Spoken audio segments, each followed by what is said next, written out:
Ta-da! Okay. Hello, everyone. Welcome to today's special Pause Fest edition of our Ask a Trainer series.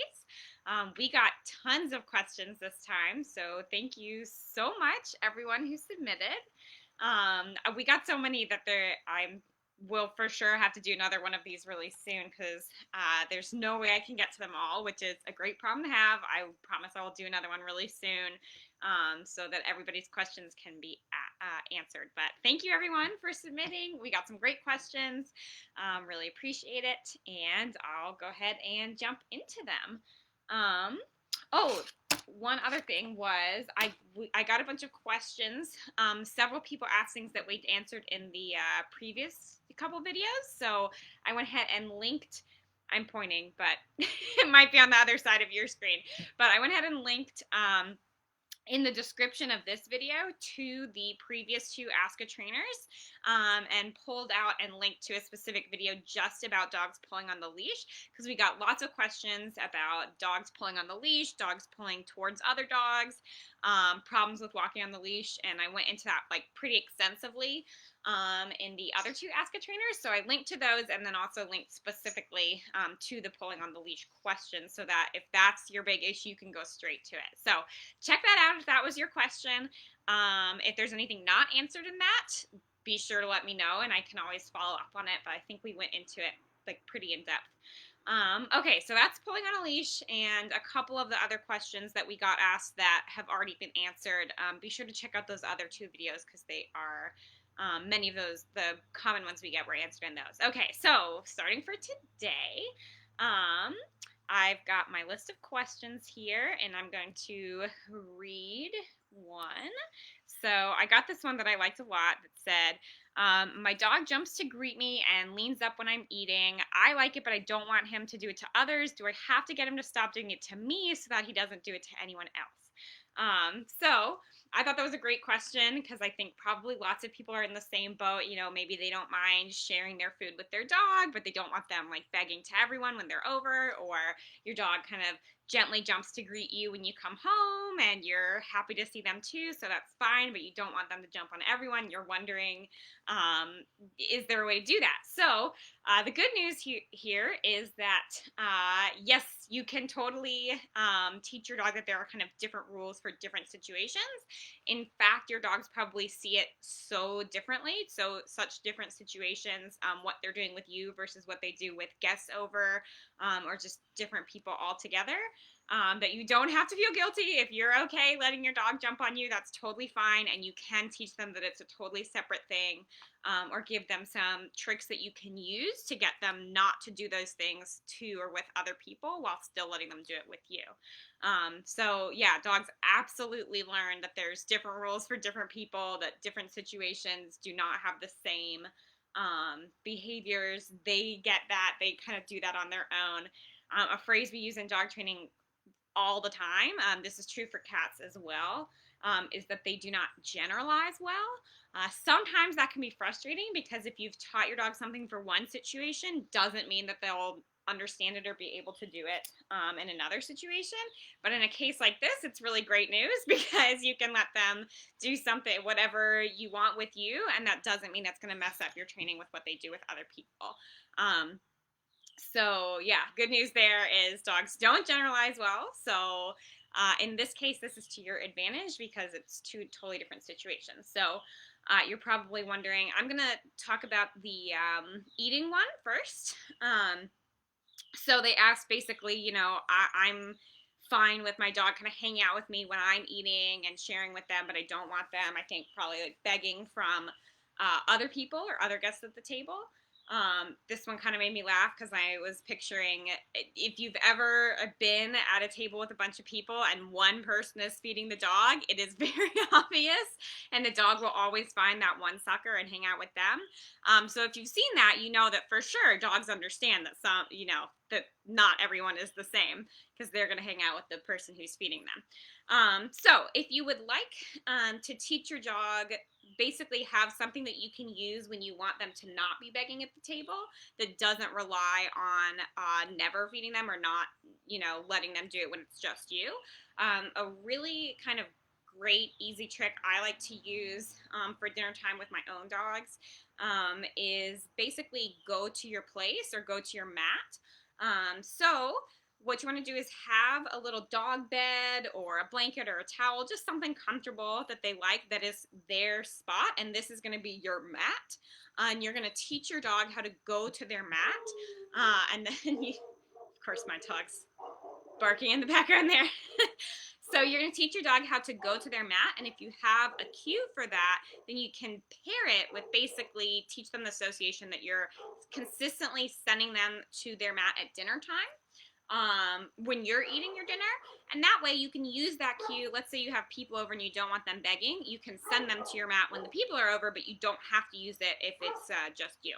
So the way to teach this is set up your cozy spot. You want it somewhere close by to where the action is, to where they want to be. So if you have your dinner table here, you might want to have their mat sort of just next to it off to the side where you can easily reach them, but they're not right underfoot.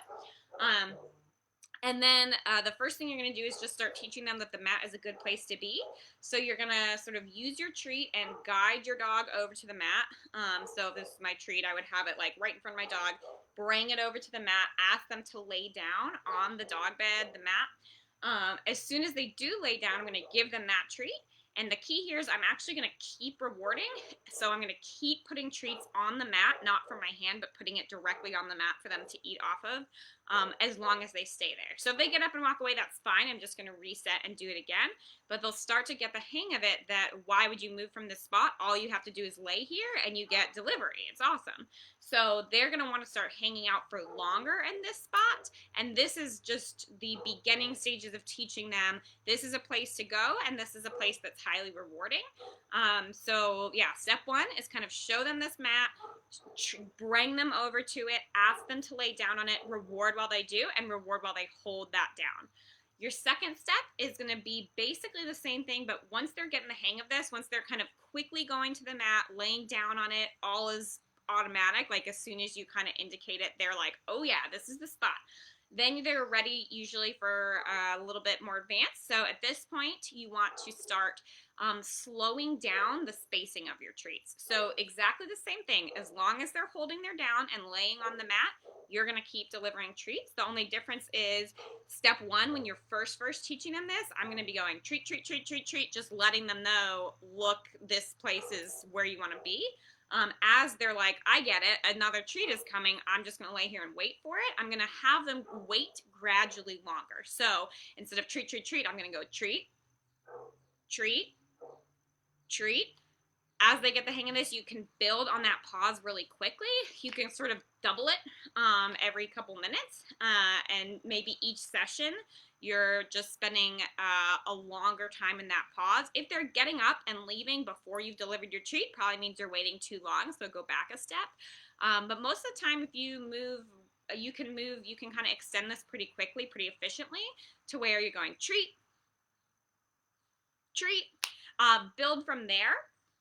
Eventually, it actually doesn't take that long, few sessions before your dog can be laying on their mat, and they'll sort of wait patiently for that next treat to come. At this point, the reason I said to put the treats on the mat itself instead of feeding from your hand is because I want you to be able to move further away, so you can, for example, sit at your dinner table and actually just throw them a treat, and they're thinking of it as the mat is the place where the treat comes to, where they're going to eat it from, not thinking of it as getting it from your hand. That way, if you and your hand move away, instead of following you, they're staying on the mat waiting for that delivery. So it's kind of important to make sure they're eating the treat off the mat itself, and not drawn to your hand. That way, you can be rewarding them from afar. So at this point, it's pretty easy. You put them on their mat. You sit down at your dinner table. I would do it as a practice, probably before you're actually eating dinner with guests over there. So just to practice, I would sit down at my dinner table. My dog's mat is here. And I'm just going to, every once in a while, at the rate that we've practiced, just deliver them a treat. It doesn't take too long once they get the hang of this. They're very happy to hang out there and have their treats delivered to them. Who wouldn't be? So they're very happy to kind of use the Uber Eats system and have it come right to them.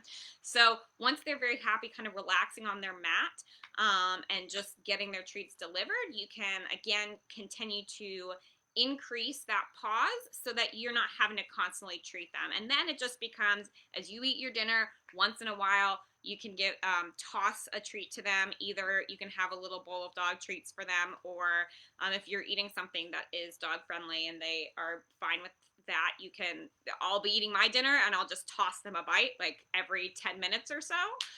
So really they're only getting a couple, maybe, 2 or 3 bites my whole dinner time, but they're happily laying on the mat the whole dinner, and I just once in a while kind of chuck them something of what I'm having. So that's the best thing to use. Once you've practiced that, should be the same thing whether you have guests over. They're already learning. It's like, why would I go ask for food from these people when I know this is a guaranteed place to get food on my mat? So that's my favorite way to deal with kind of like begging at the table or bothering you, is to just teach them this structured way to do it. So you can still share. It's still fun. Or you can, use dog treats if you don't want to give them food from the table. That's fine too. But they're in their place. They're not not nagging you, nudging you, jumping on the table, anything like that. They're kind of quietly out of the way, relaxing, and you're rewarding for that, so they don't have to come nag you for the treats. The other nice thing about that is, for this particular question about, can I feed my dog but not have them bother other people in, a different situation? This works well for that because you can always let them come, bother you or I guess not bother you. So you can let them hang out with you while you're eating. But whenever you want, when you have guests over, if you've practiced this, then you can say, hey, why don't you go to your mat? They'll head over there, and then you've already got this behavior for whenever you need it. Okay, so that's question 1. The second part of this question that the person asked was basically the same idea. Can I let my dog jump on me, but not have them jump on other people? As I answered in the beginning, totally. It's 2 totally different situations, so much so that I actually would give 2 different answers about how to manage and how to change the behavior for jumping on you or jumping on members of the household versus jumping on guests or people on a walk or other people they're greeting, because I think it's so different. You really kind of need 2 different training strategies for it. So the good news is, yes, if you want to let them jump on you, you totally can. And you can still teach them not to jump on other people. I think that jumping up was a question we got so many different questions about, and it's such a, like I said, those are 2 different situations. I could pretty easily do a whole hour-long video or class just on jumping up. So I'm thinking I'm actually going to hold off and do a whole separate video series on the jumping up, and then what I'll do is split it into jumping on you, jumping on members of the household for the first half of the video, and the second half do all about jumping on other people, greeting people, whether it's people coming over or people when your dog is out on leash on a walk, because it's such a commonly asked question. I think it'd be helpful to have a separate video so we can just send people just to that. So hold on, I promise I'll do it soon. Since we got so many questions about it, I really want to give jumping up the kind of time and attention it deserves. So I'm going to do the next Ask a Trainer video, I'm going to start with all of this jumping stuff. So stay tuned for that. I'll try to get that out pretty soon for Paws Fest as well. So let me move on to the next question, but if you're wondering about jumping up, something about that will be coming really soon. Okay. Oh, this was another good one. So I got 2 questions that were really, really similar behavior problem, and one was from a dog and one was from a cat, and they're doing kind of the same thing. So I was going to read you both the questions because I thought they were great and the people gave lots of detail. So I'm going to answer kind of in general, but also to those specific situations, and give you the different modifications that I would use for the dog situation and for the cat situation. But I just thought it was interesting. For me, I loved seeing how it was just interesting to me that it was so similar. Kind of the dog and the cat were learning to do the same thing, but they were just doing it in their different ways. So I'm going to read you both questions and then I'll answer them. Let me pull up my question tab. Okay, so the dog one says, Lucy barks uncontrollably when it's time to eat and does not settle until the food is in her crate. I've tried to keep her in the crate until the food is ready, but she just keeps barking in there. Yeah, and she's just barking before being fed. I guess you would say she has no impulse control. What can I do? And then the other question I got that I thought was really similar, but about a cat, is when my cat wants to eat, parentheses, which is all the time, he will start destroying my stuff because he knows it'll get my attention, and I'll feed him to get him to stop.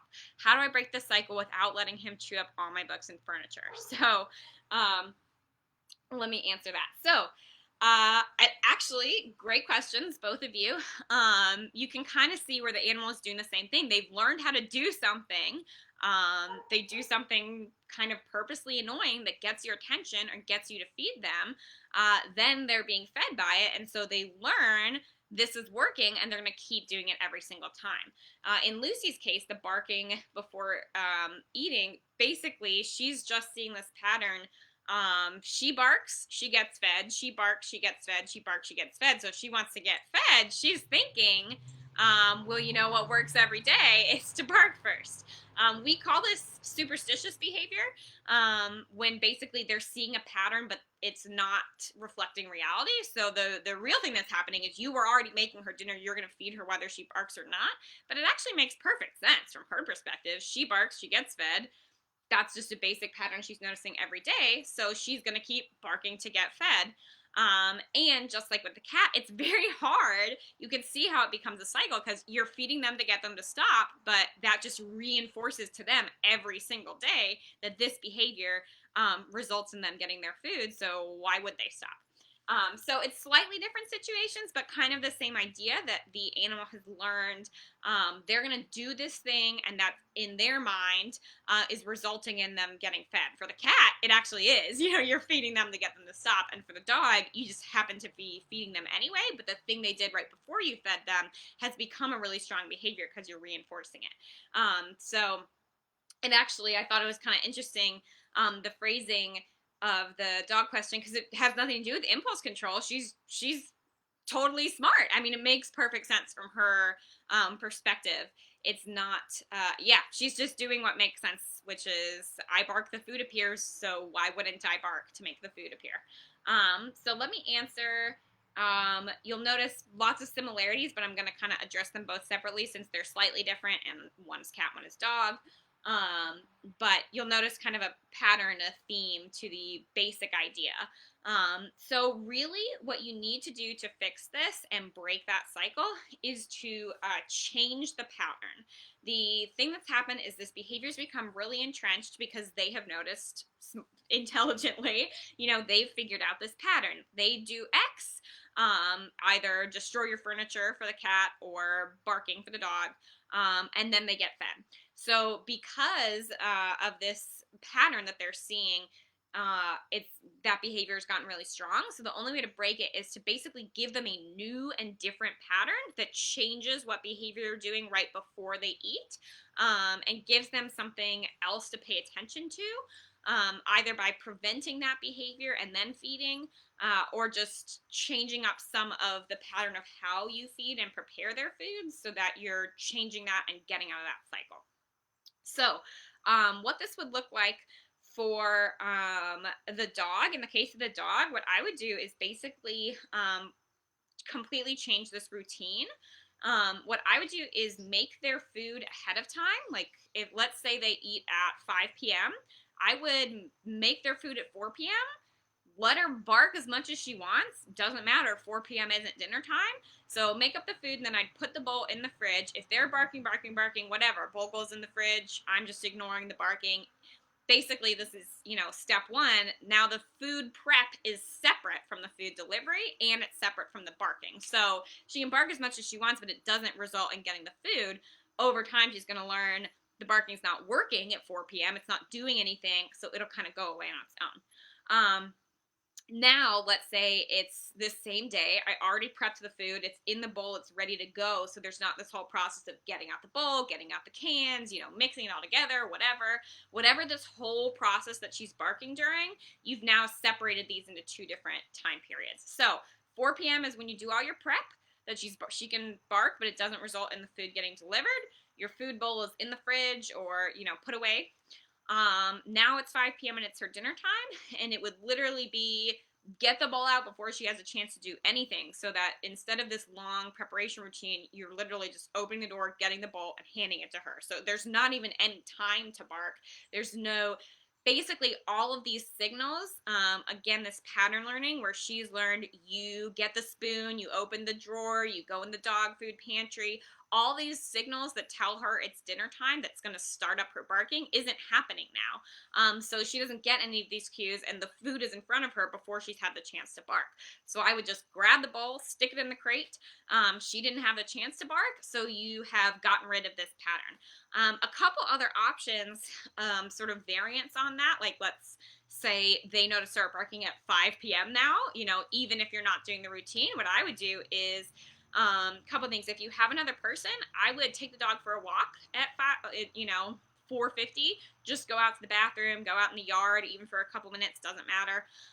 Now go get the bowl, put it in her crate, and when she comes inside, it's waiting for her. So again, you've kind of eliminated both the need to bark, the reinforcement of, barking followed by the food. Now the food is appearing without the barking, and she's going to realize, oh my gosh, I guess I didn't have to bark to make the food appear, because here it is without me doing that. So it becomes, there's no reason for her to waste her energy doing it, because she's no longer thinking, I have to do this to make the food appear. So yeah, get her out of the house totally, playing in the yard, or have someone else take her for a walk, even just for a couple minutes, so that she can literally come in and her food bowl is in the crate. She goes in after it. You can close the crate behind her.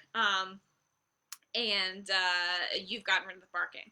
Now you have a new pattern, and now that you have this new pattern, what you might want to do, like let's say you'd really like to do option 1, but you're having trouble getting rid of the barking, I would do option 2 first and then option 1, meaning have someone take her for a walk, she comes back and the food is there. Do that for a few days. A week would be plenty for sure.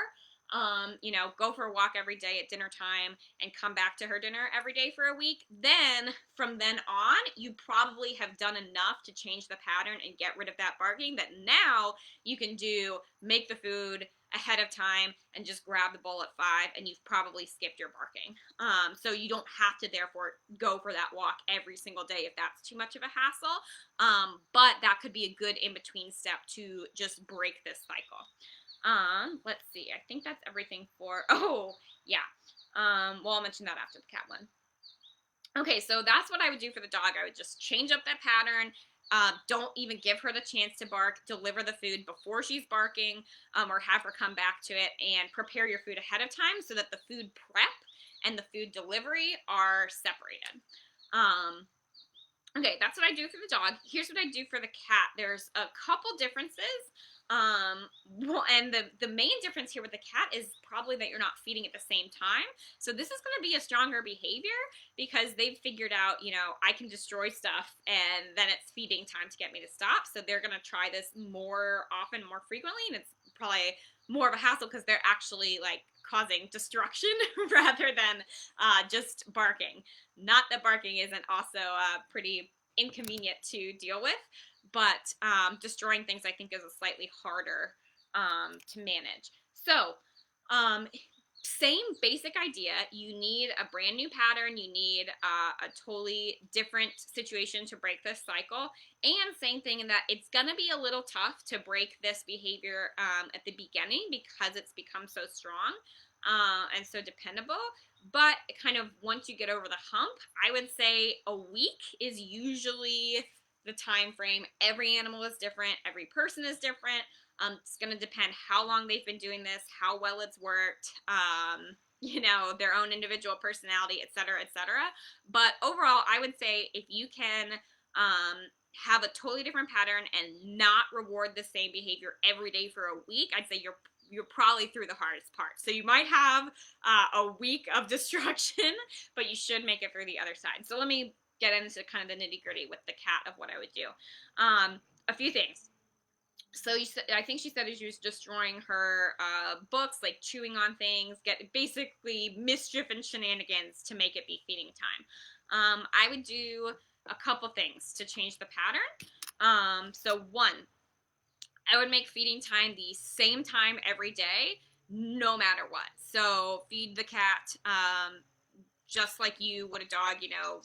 Dinner time is whatever o'clock, breakfast time is whatever o'clock, and that's when it happens, regardless of these shenanigans. So kind of the same thing with getting Lucy out of the house, and it's like they realize, oh my gosh, the food appears at this time, not dependent on me barking, so I don't need to bark. Same thing with the, I'll just call them the shenanigans, the cat shenanigans, which is you can do mischief all day long and it doesn't make the food appear, but even when you're not doing mischief, 5 p.m. rolls around and there's your food, and you realize that you didn't have to do that, and this doesn't work to get fed. So yeah, I would put the feeding on a schedule. 1. 2, I would make some kind of signal, some kind of pattern that becomes more salient, more relevant to your cat than that behavior they're doing before you feed them. So something super, super simple, like play a little sound on your phone, like a bell or a tone, something that is literally just, ding, ding, ding, it's dinner time. And I would play that at 5 p.m. and then put the food down. It doesn't really matter what you do. You could, open the can. You could, some people will like tap a spoon like on the cat bowl. Literally a sound. The only point of this is, like I said, your cat has learned, I tear this up and food appears. So what I want to do is give them another cue that means food is going to appear, that is more reliable and so noticeable to them that it becomes, when I hear this sound, it means food appears. The idea is that can actually replace, because that cue is so much more reliable. They're just waiting to hear this sound, and they realize they don't have to do something to make it happen. It just happens at this time. So I actually think that helps them connect the dots to, like, now is feeding time, not you're causing feeding time. So yeah, some silly little sound, doesn't matter what, you can call them, you can name it, you can say, breakfast time, whatever. Just something to give them a new pattern to pay attention to, so they're no longer really thinking about, I climb up the bookshelf, then the food appears. Instead, it's kind of this other thing to pay attention to. So yes, so you've made feeding time a specific time of day. You've given some type of cue right before you put their food down, so it gives them something else to notice, a new pattern to pay attention to. You are probably thinking, well, my big problem here is that might be great in a week, but in the meantime, my cat is going to, burn my house down trying to get my attention, trying to get me to feed them, because this has worked before. So I've got some tips for like how to manage that in the meantime for this sort of learning period where you're moving to a new system. So yeah, so for one thing, you might be underestimating how much boredom plays a role. I don't know if any other people can relate to this, but most cats, just like people, will eat more or want to eat more when they're bored. If you've got nothing else to do and you're sitting around the house, just kind of, looking around, I guess I could eat. It's an activity, it's something to do, it's something you might enjoy, something that feels good, that you're going to turn to because you're sitting around bored.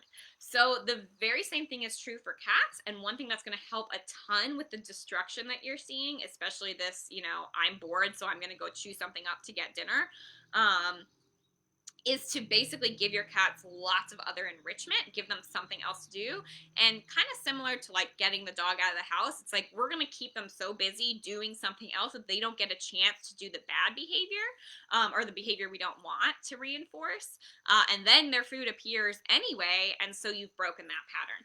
So to decrease that boredom and keep them busy instead of destroying things you actually don't want them destroying, I would be doing lots of playing with toys, sort of not even giving them the chance to get into mischief by, before you can go find something to destroy, I'm playing with the wand toy, or the laser toy, or the thing to chase, whatever they like to play with. You can also buy like some interactive toys so that it doesn't take as much of your time and they can play with, find whatever they like.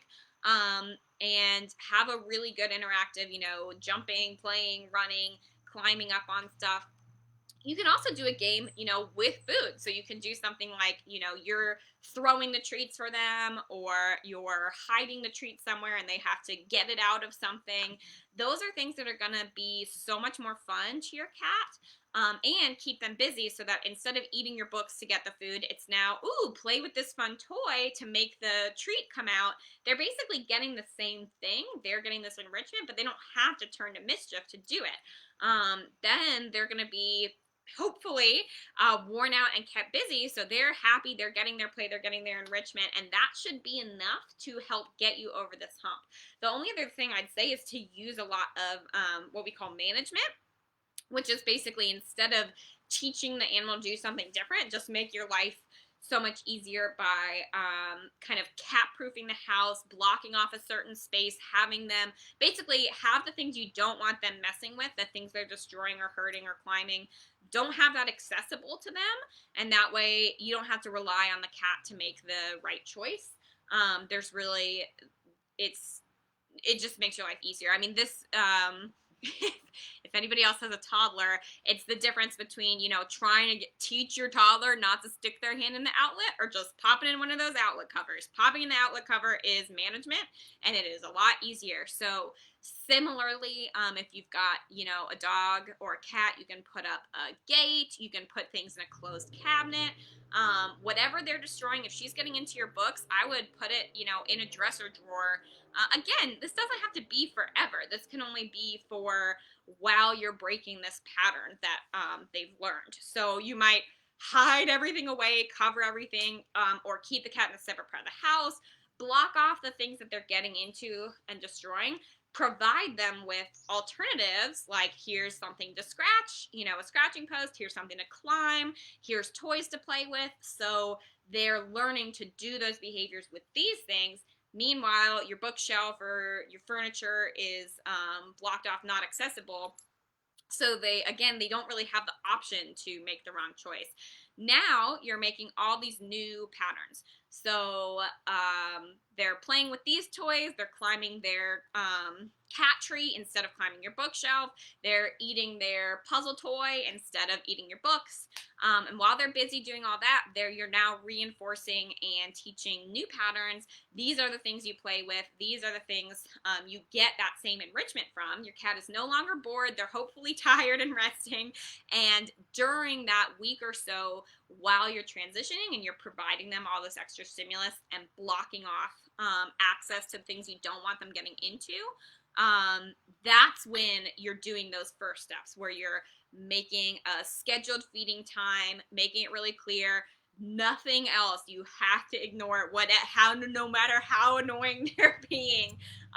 If you feed them to get them to stop doing what they're doing, they're going to keep doing that thing every single day. So basically, you're redirecting, teaching them a new pattern, and while you're doing that, so that your house isn't destroyed in the meantime, you're going to use those management and those redirection techniques. Yes, so that should do it. That should basically be, it's probably going to be a fair amount of work, and your cat is going to keep going, why isn't this working? I have to do more, and pull more things down and get into all kinds of mischief. But if you can get over that hump, then you have broken the cycle. The thing you really, really don't want to do, it's so easy to do, but don't do it, is to go, I'm going to do it, I'm going to be strong, ignore it for one day, and then go, oh no, they're getting into everything, it's driving me nuts, I'm just going to feed them to get them to stop it. If it works sometimes, that's going to be even stronger than if it works every time. Because you've basically created like a slot machine type kind of jackpot, where it's, try it one day and it doesn't work, try it the next way and you get your reward. Now, if you go back to saying it's not going to work, they're going to go, but tomorrow it might. So you've actually built in an even stronger behavior. So yeah, you basically have to either say, I'm going to be stuck in this cycle forever and I'm going to feed them when they do mischief and they'll keep doing it because you keep reinforcing it, or you got to be really dedicated to breaking it, breaking the pattern, giving them, so, choose a week when you're not super busy, you're not super stressed, and you can really dedicate to doing all these things. But the good news is, once the pattern is broken, you should be set from there. Now feeding time is X and Y. that's when it happens, and you should be kind of fine from there. Okay, I sort of mentioned this, but the, oops, sorry, phone ringing. And motorcycle on the road behind me there. So the last thing I wanted to mention about this, and then I'm going to move on, is there's something called an extinction burst, and I want to tell you about it so that you're not discouraged when you see this. I sort of mentioned it a minute ago when I said your cat is going to be saying, you know, gosh, why isn't this working? I better do more. Basically, the idea of an extinction burst is something has worked. Lucy has barked, been fed, barked, been fed, barked, been fed. Now, all of a sudden, she barks. Where's the food? It's not coming. So she's going to go, well, you must not be hearing me. I mean, this always works. They're going to get frustrated, and they're going to think they're going to do it more. She's going to bark louder, bark longer, be jumping with it. And she's going to go, I don't know why this reliable thing that has always worked is suddenly not working. You know, what the heck? Hey, barking over here. Same thing with the cat. If it's like, you know, knocking something off the shelf, looking, ew, that didn't work. Knock two things off the shelf, and it's just kind of increasing that behavior. That is a really, really normal pattern. Don't be discouraged. If you're seeing that, don't think, oh my God, this tip Melanie told me, they're just getting worse. I give up.